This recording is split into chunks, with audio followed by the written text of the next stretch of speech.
केंद्र सरकार 2029 के लोकसभा चुनाव से महिला आरक्षण लागू करने की तैयारी में है और इसके लिए लोकसभा सीटों की संख्या बढ़ाने और परिसीमन जैसे बड़े बदलाव प्रस्तावित किए गए। हालांकि इस मुद्दे पर विपक्ष और कुछ राज्यों ने सवाल उठाने शुरू कर दिए हैं।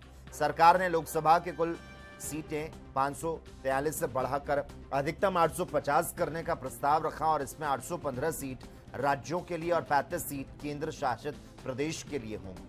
इन कुल सीटों में से 33% यानी कि 273 सीटें महिलाओं के लिए आरक्षित की जाएंगी। सरकार 16, 17, 18 अप्रैल को संसद के विशेष सत्र में संविधान संशोधन विधेयक लाने की योजना बना रही ताकि 2029 के आम चुनाव से महिला आरक्षण लागू किया जा सके। इसके लिए संबंधित विधेयक का ड्राफ्ट सांसदों को भेज दिया गया और प्रधानमंत्री 17 अप्रैल को इस पर जवाब दे सकते हैं। इस प्रस्ताव के तहत महिला आरक्षण 15 साल के लिए लागू होगा। इसके बाद इसे बढ़ाने पर फैसला संसद करेगी। आरक्षित सीटें हर चुनाव में बदलती रहेंगी और इनमें अनुसूचित जाति और जनजाति की महिलाओं को शामिल किया जाएगा।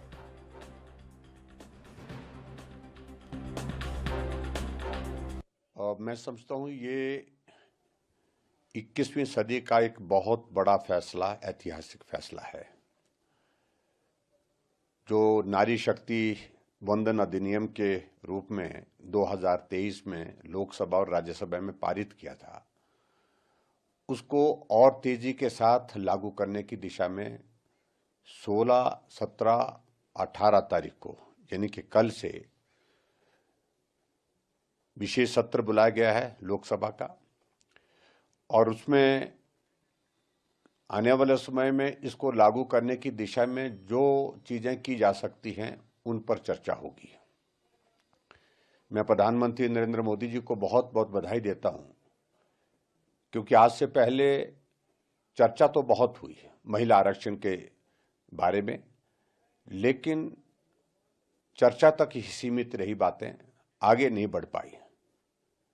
आदरणीय मोदी जी ने ऐतिहासिक कदम लेते हुए लोकसभा में बिल लाया, पारित किया, राज्यसभा में बिल पारित हुआ और लोकसभा और राज्यसभा में पारित होने के पश्चात अब उनका मन है कि इस ऐतिहासिक फैसले को अब लागू करना है और हर हालत में 2029 से पहले लोकसभा के जो चुनाव हैं उससे पहले इसको लागू करना है। 96 words we are hearing.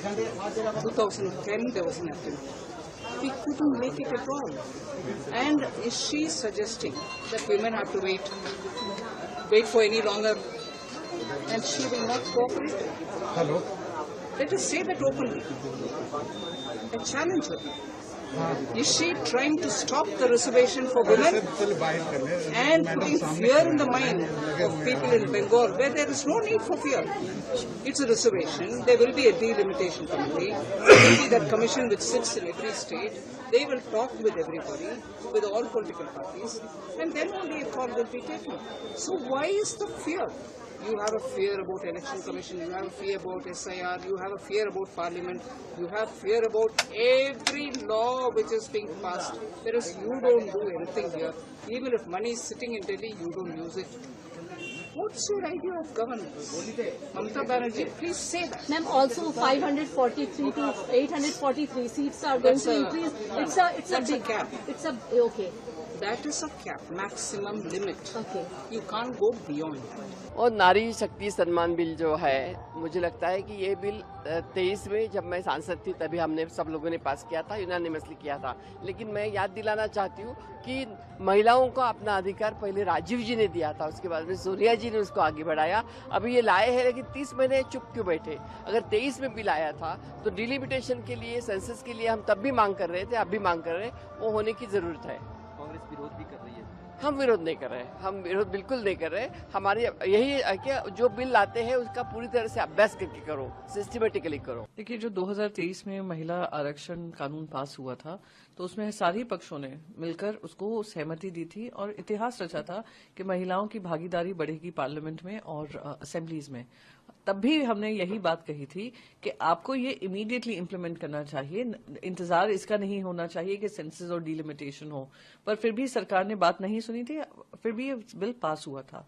अब सेंसस जो 2026 का होना था 2021 से पेंडिंग है, 2026 में शुरू हुआ है, होते होते उसको कितना समय लगेगा, उसके बाद डिलिमिटेशन की प्रक्रिया शुरू होगी, तो 2029 का वो कमिटमेंट जो है महिलाओं को वो पूरा नहीं हो पाएगा। इसलिए सरकार अब उल्टा 30 महीने बाद समझ रही है कि हम क्या बोल रहे थे, इसलिए अब 50% प्रोपोर्शनेट सीट्स की इंक्रीज करने की बात कर रही है। तो अभी ऑल पार्टी मीटिंग होगी, पर मैं उम्मीद करती हूँ as a woman more than anything else, politician होने से पहले एक महिला होने के नाते, जेंडर इक्विटी के नाते, हमने जो देश की 50% आबादी है उनको सिर्फ एक वोट बैंक बनाकर रख दिया, उनको जगह नहीं दी कि वो अपनी आवाज कहीं रख पाए, पार्लियामेंट में रख पाए या असेंबलीज में रख पाए। अब वो जिम्मेदारी निभाने की और जो कमिटमेंट किया है निभाने का समय है, और उसको सर्वसहमति से पास कर और उसको बिल को इम्प्लीमेंट करें और 2029 में महिलाओं के लिए दरवाजा खोलें। देखिए, ये बहुत अच्छी पहल है और ये यूपीए सरकार के वक्त में सोनिया गांधी जी चेयरपर्सन, मनमोहन सिंह के वक्त में शुरू हुआ और उस वक्त में राज्यसभा में ये पास भी हो गया था। तो शुरुआती पहल जो हमारी है, तो हमारी पार्टी ज़्यादा खुश कौन होगा महिला आरक्षण को लेकर के।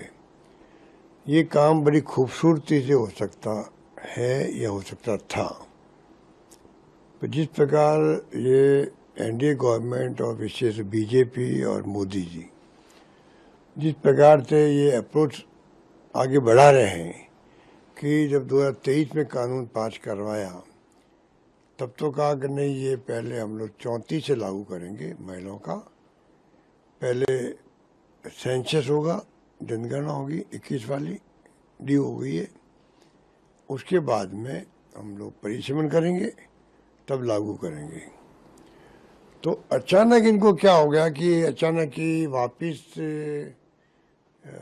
ला रहे हैं, पार्लियामेंट में बिल ला रहे हैं अमेंडमेंट करने का। उसी जो 2023 में कानून बन चुका है उस वक्त सभी